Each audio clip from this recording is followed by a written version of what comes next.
നമസ്കാരം. ഇന്ത്യ പാകിസ്ഥാൻ യുദ്ധമുണ്ടായാൽ പാകിസ്ഥാൻ ഏറ്റവും അധികം ഭയപ്പെടുന്നത് ഇന്ത്യയുടെ നാവികസേനയായിരിക്കും. കാരണം ഈ കഴിഞ്ഞ 3 സൈനിക നടപടി, അതായത് ആദ്യത്തെ സർജിക്കൽ സ്ട്രൈക്ക്, രണ്ടാമത്തെ ബാലാക്കോട്ട് ആക്രമണം, മൂന്നാമത്തെ ഓപ്പറേഷൻ സിന്ദൂർ, ഈ 3 സൈനിക നടപടിയിലും നാവികസേന കളത്തിലിറങ്ങി കളിച്ചിരുന്നില്ല. കരസേന ആണ് ആദ്യത്തെ സർജിക്കൽ സ്ട്രൈക്കിൽ നേരിട്ട് ഇടപെട്ടതെങ്കിൽ, അതായത് അതിർത്തിയിൽ നിന്നും അധിക ദൂരമൊന്നും പോയില്ല, പാക് അധീന കശ്മീരിൽ ഉണ്ടായിരുന്ന ചില ഭീകര കേന്ദ്രങ്ങൾ നശിപ്പിച്ച് ഈ കമാൻഡോ സംഘം തിരികെ മടങ്ങുകയായിരുന്നു. രണ്ടാമത്തേത് അങ്ങനെ ആയിരുന്നില്ല. വ്യോമാക്രമണമാണ് ബാലാക്കോട്ടിൽ നടത്തിയത്.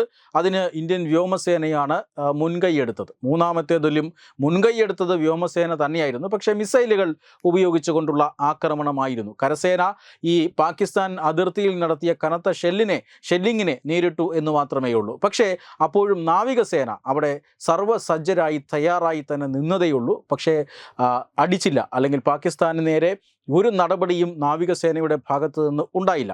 അതിപ്പോഴും പാകിസ്ഥാനെ സംബന്ധിച്ചിടത്തോളം ഒരു വലിയ ആശ്വാസകരമായ കാര്യമല്ല, ആശങ്കയുണ്ടാക്കുന്ന കാര്യം തന്നെയാണ്. ഈ ഓപ്പറേഷൻ സിന്ദൂറിലൂടെ അനിവാര്യമായ ഇന്ത്യയുടെ ചില രഹസ്യങ്ങൾ പാകിസ്ഥാന് മനസ്സിലായി.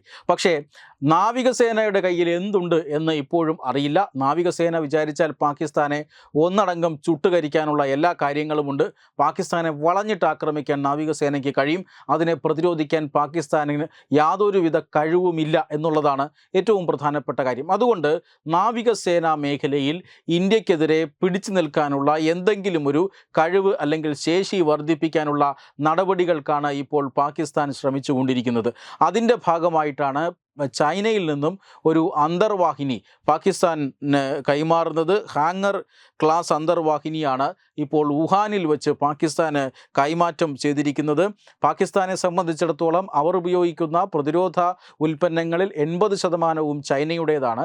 ചൈനയുടെ ചില യുദ്ധോപകരണങ്ങൾ അത് വേണ്ട വിധം പ്രവർത്തിച്ചില്ല എന്നൊരു ആരോപണം ഈ ഓപ്പറേഷൻ സിന്ദൂർ സമയത്തുണ്ടായിരുന്നു. ഇന്ത്യൻ സൈന്യം തന്നെ അങ്ങനെ ഒരു സ്റ്റേറ്റ്മെൻറ്റ് പറഞ്ഞതായിട്ടാണ് മാധ്യമങ്ങൾ റിപ്പോർട്ട് ചെയ്തത്. അതായത് ഇന്ത്യയുടെ മിസൈലുകൾ അത് കൃത്യമായി തന്നെ മിസൈലുകളും ഡ്രോണുകളും എല്ലാം പാകിസ്ഥാൻ്റെ ലക്ഷ്യസ്ഥാനത്ത് പതിച്ചു.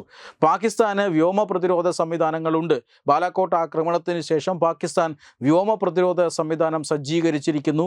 അതിനകത്തേക്ക് കടന്ന് ഇന്ത്യയുടെ വിമാനങ്ങൾക്ക് ഇനിയൊന്നും ചെയ്യാനാകില്ല എന്ന് വീമ്പിളക്കിയിരുന്നവരാണ് പാകിസ്ഥാൻ. പക്ഷേ ചൈന നൽകിയ ആ വ്യോമ പ്രതിരോധ സംവിധാനം ഇന്ത്യ പാകിസ്ഥാനിലേക്ക് മിസൈലുകൾ വർഷിച്ചപ്പോൾ പ്രവർത്തിച്ചില്ല എന്ന് നമ്മൾ കണ്ടതാണ്. ഇത് അത്ര നിലവാരമുള്ള സാധനമായിരുന്നില്ല എന്നാണ് ഇന്ത്യൻ സൈന്യം തന്നെ അന്ന് കമൻ്റ് പറഞ്ഞത്. പക്ഷേ എന്നിരുന്നാലും ചൈനയും പാകിസ്ഥാനുമായിട്ടുള്ള പ്രതിരോധ സഹകരണം തുടരുകയാണ്. അതിൻ്റെ ഭാഗമായിട്ടാണ് ഈ അന്തർവാഹിനികൾ പാകിസ്ഥാന് ലഭിക്കുന്നത്.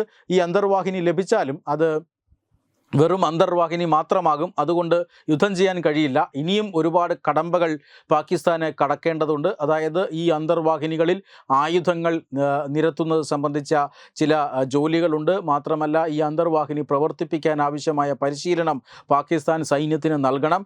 അതിനൊക്കെ ശേഷം മാത്രമേ ഈ അന്തർവാഹിനി യുദ്ധമുഖത്ത് എത്തിക്കാൻ കഴിയൂ എന്നുള്ളതാണ്. എന്തായാലും നാവികസേനയുടെ ശേഷി വർദ്ധിപ്പിക്കാൻ പാകിസ്ഥാൻ വലിയ പരിശ്രമം നടത്തുന്നു എന്നതിൻ്റെ ഏറ്റവും ഒടുവിലത്തെ ഉദാഹരണമാണ് ഈ ചൈനയിൽ നിന്നുള്ള അന്തർവാഹിനി കൈമാറ്റം. വെബ് ഡെസ്ക് തത്തുമൈ ന്യൂസ്.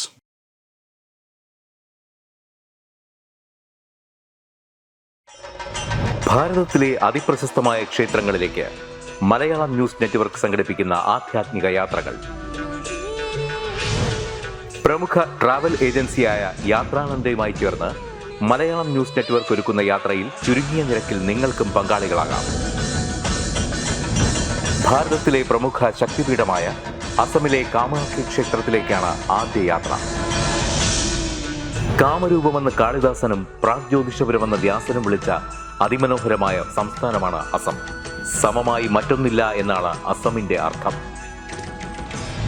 ബ്രഹ്മപുത്ര നദിയും ഹിമാലയവും ദൃശ്യചാരുത കൊണ്ട് അനുഗ്രഹിച്ച അസമിലെ കാമാഖ്യ ഇന്ത്യയിലെ തന്നെ ഏറ്റവും പ്രധാനപ്പെട്ട കാളി ക്ഷേത്രങ്ങളിലൊന്നാണ്. കാമാഖ്യ ക്ഷേത്ര സന്ദർശനത്തിന് ശേഷം കിഴക്കിന്റെ സ്വിറ്റ്സർലാൻഡ് എന്നറിയപ്പെടുന്ന മേഘാലയയിലെ ഷില്ലോങ് നഗരവും ചിറാപുഞ്ചിയും അതിമനോഹരമായ മഴക്കാടുകളും ഹിമാലയൻ കാറ്റ് ചൂളം വിളിക്കുന്ന താഴ്വരകളും മേഘങ്ങളെ ഉമ്മവയ്ക്കുന്ന ചെറുകുന്നുകളും കണ്ണാടി പോലെ ജലമൊഴുകുന്ന ഉമയാങ് നദിയും സന്ദർശിക്കുന്നു.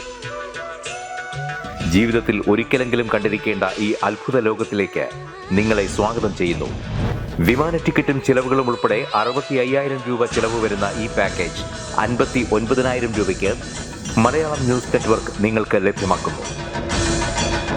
ആദ്യം ബുക്ക് ചെയ്യുന്ന 5 പേർക്ക് 56,000 രൂപയ്ക്ക് ഏർലി ബേർഡ് ഓഫറും ലഭ്യമാണ്. കൂടുതൽ വിവരങ്ങൾക്ക് ഇനി പറയുന്ന നമ്പറിൽ ബന്ധപ്പെടുക.